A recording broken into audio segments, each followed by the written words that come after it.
Ati, a very good morning to you. Just clarify for us where you are at the moment and what's happening. Well, I'm in Rwandle in Strand, where there's been protests overnight. The protests here obviously started on Monday when residents earmarked a certain piece of land that is privately owned for building homes there, and then started erecting some structures when the anti-land invasion unit and the Red Ants moved in to demolish those structures. And then we've seen several road closures and tires burning on the N2 as a result of the frustration from the residents here in London. I'm just going to walk with my colleague to show you what basically happened here overnight and the destruction that was caused by residents who've been protesting.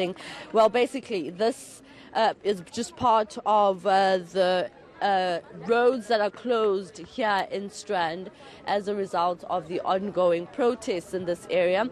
And I'm just going to walk with my colleague Zaid to show you that there is indeed still a lot that needs to be done to be able to clear all that has been happening here in this area overnight. A lot of Somali-owned shops have been looted.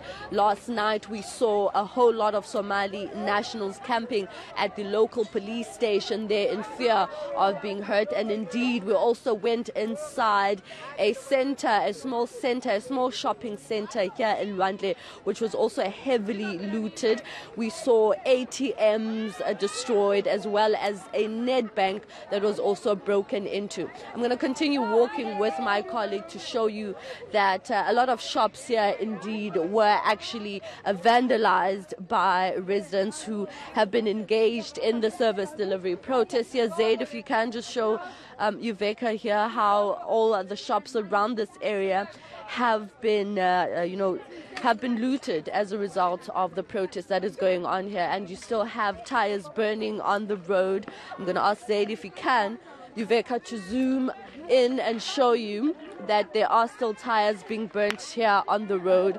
Residents here continuing their violent protests as they want land. Uveka.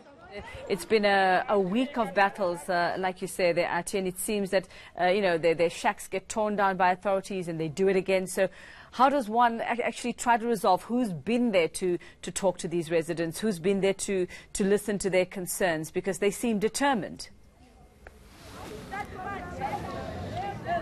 We've been told that some representatives from the African National Congress provincially have tried to address some of the residents. We also yesterday spoke to Premier candidate Alan Wendy, who's also the MEC for Community Safety, was also on the ground. Basically, what he was saying is that residents of Rwandle need to toe the line, and they need to be on the provincial housing list to be able to be allocated land, because there's 3 pieces of land here in Rwandle which residents have been occupying. The first one is privately owned, the other one is owned by Senro, and another one is owned by provincial government. There are residents here who are speaking, and they're basically saying that they won't be voting, and those are just some of the utterances, and those are just some of the remarks that we've been hearing from residents saying that they will not be voting. You know what? No electricity, no water, there is nothing. I'm not working. Hi guys, you vote. Well, we'll leave it here for now. Residents are saying they will not be voting, and that is basically what we've been hearing from them.